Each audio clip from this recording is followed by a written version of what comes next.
Great Mughals में 6 राजा हैं and हम पढ़ चुके हैं बाबर हुमायूं अकबर। उसके बाद आता है जहांगीर। जहांगीर 1605 टू 1627, फिर शाहजहां 1627 टू 58 एंड ये है औरंगजेब फ्रॉम 1658 टू 1707। एंड फिर उसके बाद लेटर मुगल्स आते हैं। औरंगजेब के बाद लेटर मुगल्स आते हैं 1707 टू 1857। तो जहांगीर था 1605 टू 1527। तो इसका ओरिजिनल नेम सलीम था एंड जो अकबर था वो प्रिंस खुसरो मतलब अपने पोते को चाहता था कि वो राजा बने, जो सलीम जहांगीर का बेटा था। लेकिन जो अकबर की डेथ हो गई तो सलीम राजा बन गया। इसके पास ज़्यादा पावर थी, ज़्यादा सैनिक थे। तो कई बार इसने सलीम ने अकबर के खिलाफ रिवोल्ट कर दिया।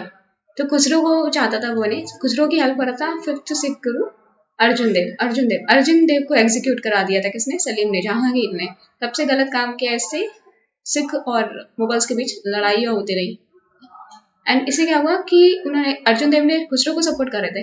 तो इन्होंने राजा अमेर सिंह और मेवाड़ के साथ पीस के लिए बहुत सारी कैंपेन ले गए, बहुत सारी लड़ाई के लिए राणा अमेर सिंह और मेवाड़ के साथ जहांगीर ने। और खुर्रम जिनका बेटा था जो बाद में शाहजहां बना, इसने काफी ज्यादा सक्सेसफुल कैंपेन किए। तो जहांगीर बहुत ज्यादा खुर्रम पे अपने बेटे पे डिपेंड रहता था, खुर्रम। एंड खुसरो को तो इसने ब्लाइंड कर दिया था। एंड काफी ज्यादा खुर्रम फेमस था अपने जहांगीर फेमस था जस्टिस के लिए। इसने अपने यहाँ घंटी लगा रखी थी, बोला था कोई भी घंटी जो जाएगा उसको जस्टिस दिया जाएगा। तो जहांगीर फेमस है जस्टिस के लिए। तो जहांगीर ने क्या किया, नूरजहां से शादी की। नूरजहां एक विधवा थी, तो उसका नाम था मेहर उन निंशा। इसे नूरजहां बोलते थे, लाइट ऑफ द वर्ल्ड। जब वो विधवा हो गई तो जहांगीर ने उसके साथ अफेयर था एंड उसका शादी कर ली 1611 में। तो अब इसके नूरजहां की शादी के बाद पूरी फैमिली को बहुत ज्यादा प्रोमिनेंस मिल गई पूरे साम्राज्य में, पॉलिटिक्स में, बड़ी बड़ी पोजीशन में ये अपने फैमिली के मेंबर को बिठाती थी नूरजहां। एंड इसकी जो डॉटर थी नूरजहां की लाडली की शादी इसमें जहांगीर के यंगर सन जो थे शहरयार से शादी करा दी। ये चाहते थे कि शहरयार को अगला राजा बनाया जाए। लेकिन खुर्रम बहुत ज्यादा कैंपेन लड़ता था एंड जहांगीर भी काफी डिपेंड रहता था सक्सेसफुल कैंपेन पे खुर्रम के। तो इससे बड़े गुस्सा आते थे कि मुझे इंपॉर्टेंस नहीं आती, मैं लड़के आता हूँ इतना कुछ। तो उसने जहांगीर के अगेंस्ट 1622-26 तक बगावत करी। फिर जहांगीर मान गया ठीक है तुम ही राजा बनाओगे, तो जहांगीर को ही अगला राजा बनाया गया। तो फिर इसने दाल लेक पे, श्रीनगर में, कश्मीर में दल लेक पे शालीमार गार्डन बनाया। नूरजहां के लिए Shalimar garden, dal lake in Srinagar. फिर एक टोम बना है इतिमाद-उद-दौला आगरा में। पितृदुरा टेक्निक ये किसकी थी? नूरजहां के फादर की ये टोम थी इतिमाद-उद-दौला। यहाँ पे पितृदुरा ये पर्शियन से आई टेक्निक है कि इल्ले वर्क होता है किसका, बहुत सारे जो पत्थर होते हैं उन पे मार्बल पे इल्ले वर्क होता है। पत्थर को काट काट के उसमें मार्बल्स लगाए जाते हैं colourful. And Mughal style of painting start इस time. Mughal style of painting को काफी पेट्रोनाइज की जहांगीर ने। फिर इंग्लिश एम्बेसडर आई, ईस्ट इंडिया कंपनी आ गई थी, वो स्टैब्लिश करना चाहती फैक्ट्री। तो 1608 टू 11 में विलियम हॉकिंस आए, लेकिन ये सक्सेसफुल नहीं हो पाए फैक्ट्री लगाने में, बिकॉज पोर्टुगीज का काफी ज्यादा इन्फ्लुएंस था। तो क्योंकि जो मुगल्स थे उनकी नेवी इतनी ज्यादा स्ट्रॉन्ग नहीं थी, नेवी तो नेवी यहाँ पे रहती थी, तो नेवी पे ज्यादा डिपेंड रहते पोर्टुगीज ने। तो पोर्टुगीज ने मना कर दिया कि आप इनको फैक्ट्री मत लगाना। तो विलियम हॉकिंस कुछ नहीं कर पाए। फिर 1613 में क्या हुआ कि नेवी कैंपेन में पोर्टुगीज को यहाँ पे हरा दिया गया। पोर्टुगीज को हरा दिया किसने? इंग्लिश ने, ईस्ट इंडिया कंपनी ने। तो इससे इम्प्रेस होकर 1613 में सूरत में फैक्ट्री लगाने को हाँ कर दी। फिर 1615 में और जगह, सूरत में तो फैक्ट्री लगी थी 1613 में, लेकिन और जगह फैक्ट्री लगाने के लिए 1650-18 थॉमस लो आया एंड काफी अच्छा फ्रेंड बना लिया इसने जहांगीर को। काफी ज्यादा सक्सेसफुल हुआ, काफी ज्यादा ये अब अलाउ कर दिया गया कि ईस्ट इंडिया कंपनी मल्टीपल जगह पे अपनी फैक्ट्री लगा सकती है। तो इसने क्या था? थॉमस लो ने। तो पहले आया था विलियम हॉकिंस फिर थॉमस लो। तो शाहजहां ये था 1627 टू 1658। तो ये क्या था? तो अब यहाँ पे कॉन्फ्लिक्ट आया। एक तो नूरजहां थी एंड फिर नूरजहां का भाई था असफ खान। तो नूरजहां का भाई असफ खान था, इसकी बेटी थी मुमताज की शादी हुई थी शाहजहां से। एंड जो नूरजहां की बेटी थी लाडली की शादी थी शहरयार से, ये जहांगीर का दूसरा बेटा था। तो इन्होंने क्या किया, असफ खान चाहता था शाहजहां बने एंड नूरजहां चाहती थी शहरयार बने राजा। तो इन लोगों ने मिलके शाहजहां ने शहरयार को मार दिया और इनको नूरजहां और लाडली बेगम को लाहौर में नजरबंद कर दिया। तो ये लाहौर में एक किले में बंद रहे बहुत, जब तक जिंदा रहे। फिर शाहजहां और मुमताज रूल करते रहे। जहांगीर ने किससे शादी की? मुमताज से, दैट इज इनका नाम था अर्जुमन बानो बेगम। तो इनसे शादी की थी एंड ये इनको सपोर्ट मिला था अशफ खान का, ये जो फादर थे मुमताज के। एंड फिर उन्होंने अहमदनगर था, हमने देखा था कि 5 बहमनी किंगडम से 5 डायनेस्टी थी। अहमदनगर ये था विदर, ये था बेरार, ये बिदर एंड ये बीजापुर एंड गोलकोंडा। तो अहमदनगर को इन्होंने एनेक्स कर लिया। अहमदनगर मतलब अब पार्ट बन गया किसका, मुगल्स का। एंड जो गोलकोंडा था एंड गोलकोंडा एंड बीजापुर, ये गोलकोंडा एंड बीजापुर भी देखो, ये बिदर एंड बेरार, तो ये बेरार एंड बिदर तो ऑलरेडी कमजोर थे, इन तीनों में एनेक्स हो गए थे। तो मेन बचे थे अहमदनगर एंड बीजापुर एंड गोलकोंडा। तो अहमदनगर को एनेक्स कर लिया था एंड गोलकोंडा बीजापुर क्या कर रहे थे, ट्राइब्यूट देने लगे थे। एनेक्स नहीं कर पाते, इतनी अच्छी तरह नहीं हरा पाते, एनेक्स नहीं कर पाते, बस ट्राइब्यूट देने लगे थे ये। फिर ये गोल्डन एज था, मुगल्स का गोल्डन एज था। इस टाइम कोई भी इन्वेजन नहीं हुआ, कोई मेजर स्केल वॉर्स नहीं हुए, पीस एंड प्रोस्पेरिटी थी, ट्रेड काफी ज्यादा बढ़ा एंड कॉमर्स बढ़ा, स्टेबल एडमिनिस्ट्रेशन काफी स्टेबल था। तो काफी गोल्डन एज थी शाहजहां के टाइम। तब इस टाइम अच्छे से आर्किटेक्चर डेवलप हो पाया, जैसे ताजमहल। तो कंधार था वो सैफविद डायनेस्टी ने ले लिया था। तो इस टाइम शाहजहां के टाइम कंधार चला गया था, शाहजहां। तो जैसे सैफविद के साथ अच्छे रिलेशन थे, जैसे किसको, हुमायूं को सैफविद ने सरहदी से सपोर्ट किया था वॉर लड़ने के लिए। लेकिन कंधार में इनमें डिस्प्यूट चलता था, कंधार सैफविद ने ले लिया था, बचा नहीं पाए। तो शाहजहां भी फेल हो गया, जहांगीर भी फेल हो गया एंड चला ही गया फिर कंधार। एंड यहाँ पे इंडिया में ये यहाँ तक आ गए, ये इंडिया में पूरा ये अहमदाबाद वाला पूरा कैप्चर कर लिया। एंड फिर ये था बीजापुर एंड गोलकोंडा। तो गोलकोंडा एंड बीजापुर ट्राइब्यूट देने लगे थे, कभी देते थे कभी नहीं देते थे, इस तरीके से था। फिर वॉर होता था। तो ये बाहर ही रहे ऑलमोस्ट, लाइक थोड़ा बहुत ट्राइब्यूट देते थे। लेकिन अहमदनगर किसके अंडर आ गया था, मुगल एम्पायर के, पूरा मुगल एम्पायर था ये। अहमदनगर अंदर आ गया था अंडर द शाहजहां। तो golden age of Mughal architecture देखें तो ताजमहल मुमताज की याद में बनाया था। ये तो परंपरा चली आ रही है कि अपने खुद का वो अच्छे से भव्य महल बनाना है जिसमें दफनाया जाएगा। तो ताजमहल अपने मरने के लिए भी बनवाया था, मुमताज को भी वहीं दफनाया गया, खुद वहीं अपने आपको दफनाया, किसने, शाहजहां ने। फिर मोटी मस्जिद बनाई गई, ये कहाँ पे बनी है, लाहौर फोर्ट पे मोटी मस्जिद बनाई है, लाहौर फोर्ट पे। एंड दिल्ली में जो दिल्ली फोर्ट है वहां पे जो मोटी मस्जिद बनाई है वो औरंगजेब ने बनाई है। फिर शाहजहानाबाद, एक नई सिटी बसाई दिल्ली, तो नया कैपिटल दिल्ली में शाहजहानाबाद बसाया किसने, शाहजहां ने, शाहजहानाबाद। फिर रेड फोर्ट, अब ये तो पुरानी दिल्ली बोलते हैं शाहजहानाबाद को, क्योंकि नई दिल्ली फिर अंग्रेज आके बसाते हैं। फिर रेड फोर्ट दिल्ली में, तो यहाँ पे रेड फोर्ट में क्या बना था, दीवाने आम दीवाने खास। दिल्ली में जो रेड फोर्ट है उसमें दीवाने आम एंड दीवाने खास, लेकिन जो मोटी मस्जिद रेड फोर्ट की वो औरंगजेब बनवाता है। फिर जामा मस्जिद दिल्ली की बनवाता है कौन, शाहजहां ने बनवाई है। एंड निशांत बाग कहाँ पे, श्रीनगर में, ये किसने बनाया, अशरफ खान ने, इसके ससुर जी ने बनाई है, नूरजहां के लाइक उसके मुमताज के बाप ने, लेकिन नाम तो इसका आएगा। तो निशांत बाग श्रीनगर। फिर पीकॉक थ्रोन इसने बनवाई थी, पीकॉक थ्रोन, इसमें कोहिनूर हीरा लगवाया था इसने।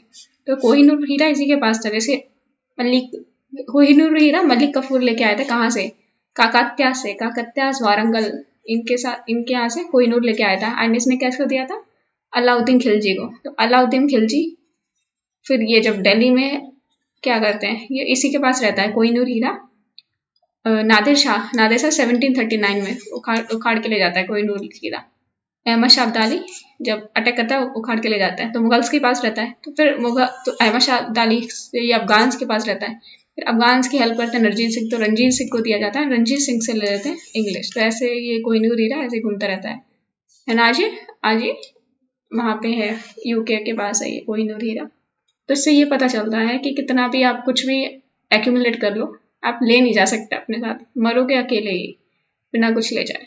तो 1657 में जो शाहजहां होता है वो बीमार पड़ जाता है, तो बेटे बोलते हैं चलो लड़ाई स्टार्ट कर देते हैं। 1657 to 58 रूमर फैल जाता है कि शाहजहां मरने वाला है, ये लोग लड़ाई स्टार्ट करते हैं। सारे इसके बेटे 40 के पार होते हैं। तो जैसे दारा शिको काफी सबसे बड़ा सन था, एल्डेस्ट सन था, तो शाहजहां चाहता था कि यही बने, लाइक शाहजहां चाहता था दारा शिको बने। शुजा था ये बंगाल का गवर्नर, तो शुजा यहाँ पे बंगाल का गवर्नर था। औरंगजेब जैसे डेक्कन में है, एंड ये स्ट्रॉन्ग सुन्नी था एकदम, डेक्कन में जो भी लड़ाई लड़ता था वो औरंगजेब लड़ता था। फिर मुराद गुजरात का गवर्नर था, तो ये 4 लोग लड़े थे। कौन, यहाँ पे शुजा बंगाल में, मुराद ये इधर पे गुजरात में, एंड फिर ये यहाँ पे है औरंगजेब डेक्कन में लड़ रहा था। एंड फिर दारा शिको जो लिबरल सन था, काफी स्कॉलर सन था। तो 1657 to 58 लड़ाई चलती है। तो जैसे दारा शिको थे, तो सबसे पहले तो क्या होता है कि दारा शिको शुजा को कौन हरा देता है, शुजा पहले दारा शिको के साथ लड़ता है, शुजा को हरा देता है दारा शिको। तो शुजा फिर भाग जाता है यहाँ पे बर्मा भाग जाता है शुजा, इधर एरिया में भाग जाता है शुजा। फिर क्या होता है, औरंगजेब मुराद के साथ मिल जाता है, बोल देता है कि हम दारा शिकोह को हरा के एम्पायर बढ़ा, हम आधा आधा बांट लेंगे।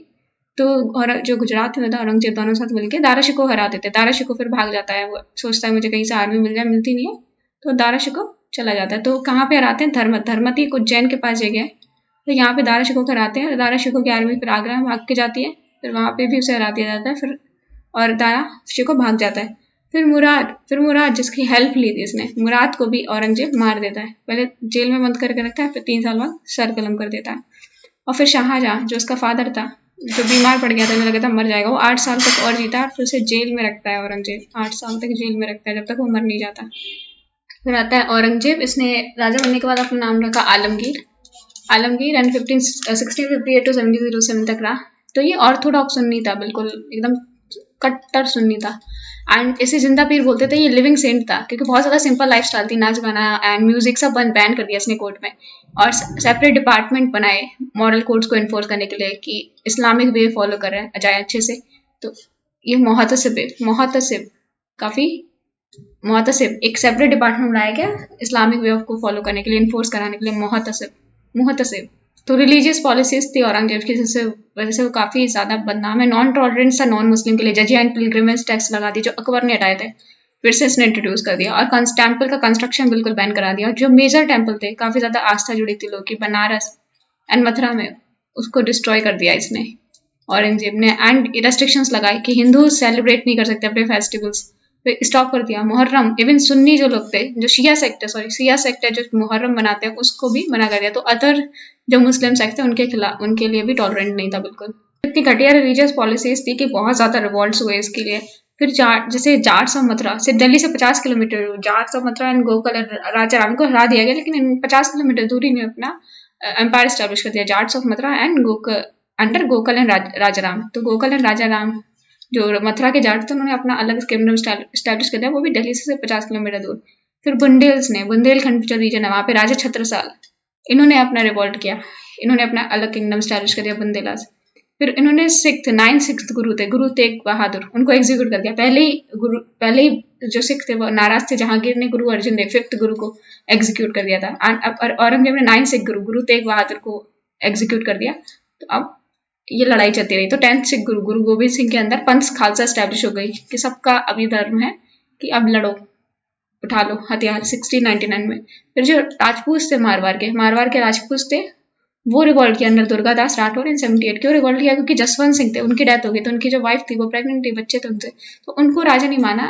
औरंगजेब ने अपने मन पसंद के बंदे को राजा बना दिया। तो ये 30 साल तक रिवॉल्ट कर रहे 1707 तक, जब तक इनके ही बच्चे को फिर से राजा नहीं माना गया। तो फिर राजा अगले जो औरंगजेब के बाद अगला राजा था, वो इनके ही बच्चों को राजा मानता है, फिर सलाह की जाती है। फिर Marathas under Shivaji in the Deccan. तो जो मराठास थे शिवाजी के अंडर, तो वो डेक्कन में लड़ते रहे। तो एम्पायर पूरा बिखरने सा लगाता है। औरंगजेब तक तो इंटैक्ट रहा, लेकिन औरंगजेब की पॉलिसी की वजह से सारा एम्पायर धीरे धीरे बिखर गया।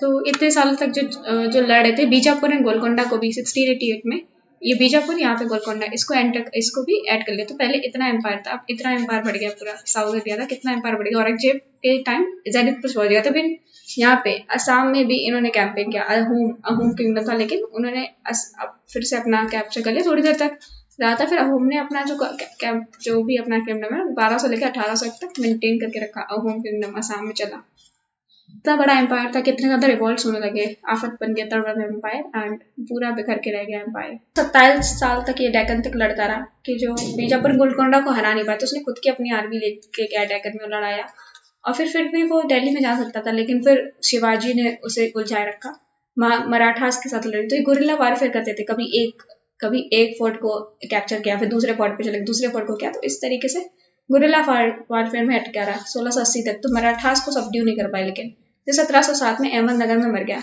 लेकिन इसके इतने सारे कैंप थे कि जो रॉयल ट्रेजरी थी पूरी खाली हो गई, अपने आप को पूरी तरह एग्जॉस्ट कर लिया, और पूरे एम्पायर को एग्जॉस्ट कर लिया। 27 साल में ये पूरे एम्पायर को खा गया ये औरंगजेब अपनी पॉलिसीज की वजह से। तो आलमगीर ने कौन कौन से आर्किटेक्चर बनाए, जैसे आलमगीर ने बनाया बीबी का मकबरा बनाया इसने औरंगाबाद में, बीबी का मकबरा बनाया औरंगाबाद। फिर इसने बादशाही मस्जिद बनाई लाहौर में, बादशाही मस्जिद बनाई लाहौर में। तो काफ़ी बड़ी मस्जिद थी, अगर ये उससे भी बड़ी थी, जो हमारे इंडिया में मस्जिद है जामा मस्जिद, उससे भी बड़ी थी, लेकिन अब लाहौर में है बादशाही मस्जिद। बीबी का मकबरा औरंगजेब और उसको मिनी ताज भी बोलते हैं टूरिस्ट, मिनी ताज। ताजमहल की तरह बनाने की कोशिश की लेकिन इतना भव्य नहीं है। एंड फिर मोती मस्जिद, रेड फोर्ट दिल्ली में मोती मस्जिद बनाई। तो मोती रेड फोर्ट दिल्ली का, रेड फोर्ट पूरा रेड से बना है, रेड है। बस एक मोती मस्जिद है जो मार्बल से बना है, बाकी सारा रेड सैंडस्टोन से बना हुआ है। बस एक जो मोती मस्जिद है जो मार्बल से बना हुआ है। अपने इसने नमाज पढ़ने के लिए मोती मस्जिद बनाई थी रेड फोर्ट दिल्ली में।